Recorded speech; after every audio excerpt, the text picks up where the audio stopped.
வணக்கம். இன்றைய வழிகாட்டியில் ஆசிரியர் போட்டி பரீட்சைகளுக்கான கேட்கப்படுகின்ற வினாத்தாளும் மற்றும் விடைகளையும் பார்ப்பதாக அமைகின்றது.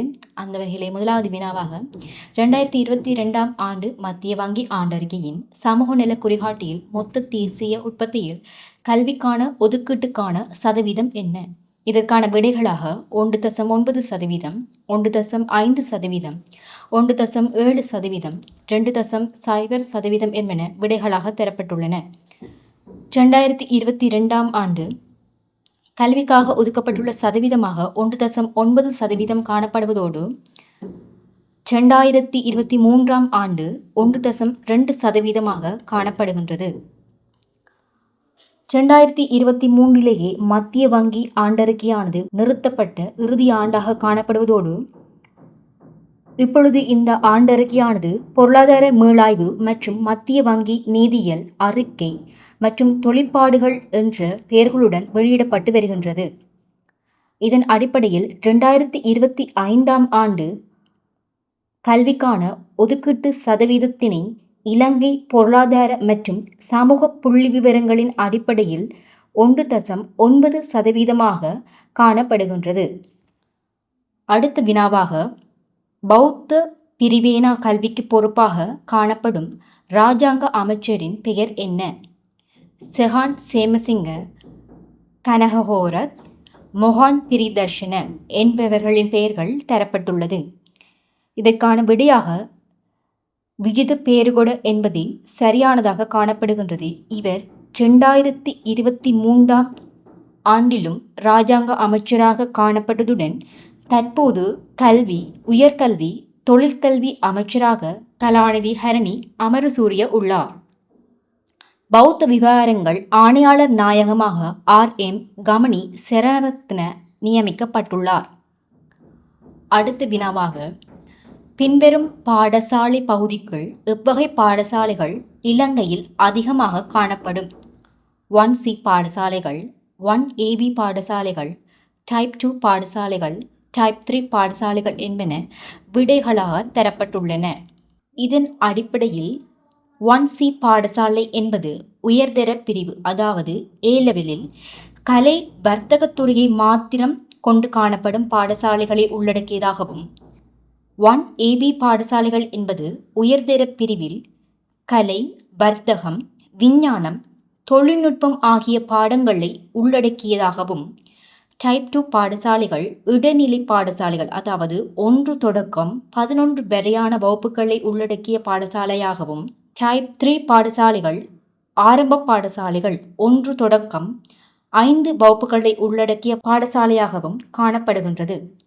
இதன் அடிப்படையில் இதற்கான விடையாக 4வது விடை, அதாவது டைப் 3 பாடசாலைகள் என்பதே சரியானதாக காணப்படுகின்றது.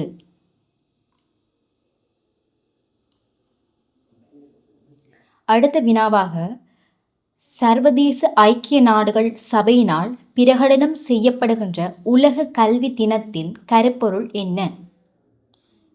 இதற்கான விடைகளாக கல்வியின் முதலீடு செய்வது மக்களுக்கான முன்னுரிமைப்படுத்தலாகும்.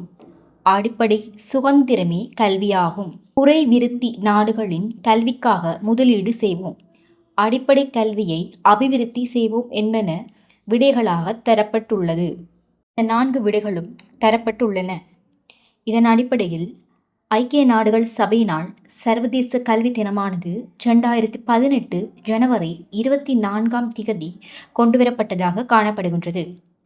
இதன் அடிப்படையில் 2020ஆம் ஆண்டு கல்விக்கான கருப்பொருளாக மனிதர்கள், பூமி, வளமை மற்றும் அமைதிக்கான கற்றல் என்பதை கொண்டு காணப்பட்டதோடு 2021 கோவிட் டைமில் தலைமுறைக்கான கல்வியை மீட்டெடுத்து புத்துயிர்ப்பித்தல் என்பதே கருப்பொருளாக காணப்பட்டதோடு 2022ஆம் ஆண்டு பாதையை மாற்றி கல்வியை மாற்றி அமைத்தல் என்பதும் 2023ஆம் ஆண்டு கல்வியில் முதலீடு செய்வது மக்களுக்கான முன்னுரிமைப்படுத்தலாகும்.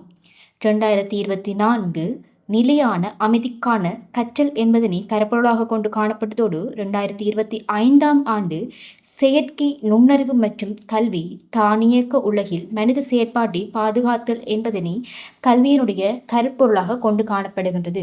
இந்த வகையில் 2023 அடிப்படையில் கேட்கப்பட்ட வினாத்தாளுக்கான விடை கல்வியில் முதலீடு செய்வது மக்களுக்கான முன்னுரிமைப்படுத்தலாகும் என்பதே சரியானதாக காணப்படுகின்றது. அடுத்த வினாவாக அண்மையில் வெளியான காப்போத்த உயர்தர பெறுபேற்றின்படி பல்கலைக்கழக அனுமதிக்காக தகுதி பெற்றோர் சதவீதம் யாது? 70.2%, 65.2%, 63.3%, 68.1% என்பன விடைகளாக தரப்பட்டுள்ளன. 2023 ஆண்டு 63.3% ஆனோரே பல்கலைக்கழக அனுமதிக்கு தகுதி பெற்றோராக காணப்படுகின்றனர். 2024 64.73% 2025 65% பல்கலைக்கழக அனுமதிக்கு தகுதி பெற்றவர்களாக காணப்படுகின்றனர். அடுத்த வினாவாக அரச பாடசாலை பகுதியான 1AB அவசர பண கையிருப்பு அதிபர் எவ்வளவு தொகையை வைத்திருக்க முடியும்? 30,000, 20,000, 15,000, 5,000 என்பன விடைகளாக தரப்பட்டுள்ளன. இதற்கான விடையாக 30,000 என்பதே சரியான தொகையாக காணப்படுகின்றது. அதாவது அவசர பண கையிருப்பு என்பது எதிர்பாராத செலவுகளை சமாளிக்கவும் பாடசாலையின் அன்றாட நடவடிக்கைகளுக்கு தடையின்றி உதவுவதற்கும் பயன்படுத்துகின்ற தொகையாக இது காணப்படுகின்றது. அடுத்த வினாவாக கல்வி அமைச்சின் மாணவர் பாராளுமன்ற சுற்றறிக்கையின்படி 1500க்கு உட்பட்ட மாணவர்கள் தொகையினை கொண்ட பாடசாலை ஒன்றில் தேர்ந்தெடுக்கப்பட வேண்டிய பாராளுமன்ற உறுப்பினர்களின் எண்ணிக்கை யாது? 94, 102, 130, 138 என்பது விடைகளாக தரப்பட்டுள்ளது. இதற்கான விடை 138 காணப்படுகின்றது. 8வது வினாவாக 2023 உலகளாவிய சிறந்த மாணவர் விருதினை பெற்றவர் யார்? நியால்டாங், இக்ரோ கிளைமென்கோ, கிஷியா தோர்பே, பீட்டர் மார்டின்.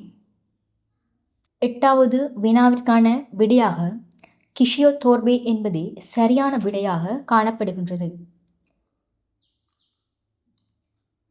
9வது வினாவாக பின்வருவனவற்றுள் ஆசிரியர் ஒருவர் கடமை லீவை பெற முடியாத சந்தர்ப்பத்தை தெரிவு செய்க. அரச வழக்குகளில் சாட்சியாளராக நீதிமன்றம் செல்லுதல், ஜூரி சபையில் கடமையாற்றுதல், அரசாங்க பரீட்சை மேற்பார்வையாளராக கடமையாற்றுதல், குடும்ப அங்கத்தவர்கள் சுகவீனம் அடைதல். இதற்கான விடையாக 4வது விடை காணப்படுகின்றது. அடுத்த வினாவாக இலங்கையின் சமாதான கல்வி வேலை திட்டத்தை முன்னெடுக்கும் நிறுவனங்கள். UNICEF, UNESCO, International Human Rights Commission, German Technical Corporation என்பன விடைகளாக தரப்பட்டுள்ளன. இதில் யுனிசெஃப் என்பது ஐக்கிய நாடுகள் சிறுவர் நிதியம், அதாவது யுனைடெட் நேஷனல் சைல்ட் ஃபண்ட் என்பதாக காணப்படுவதோடு, யுனெஸ்கோ என்பது ஐக்கிய நாடுகள் கல்வி அறிவியல் மற்றும் பண்பாட்டு நிறுவனமாக காணப்படுவதோடு, national educational scientific and cultural organisation. இதற்கான சரியான விடையாக ஜேர்மன் டெக்னிக்கல் கோர்ப்பரேஷன் என்பதே சரியானதாக காணப்படுகின்றது. அடுத்த வினாவாக சகலருக்கும் கல்வி மீதான உலக பிரகடனம் இடம்பெற்ற நாடு எது? இதற்கான விடையாக தாய்லாந்து, இந்தியா, பிரான்ஸ், அமெரிக்கா என்பன விடைகளாக தரப்பட்டுள்ளதோடு, இதற்கான சரியான விடையாக தாய்லாந்து காணப்படுகின்றது.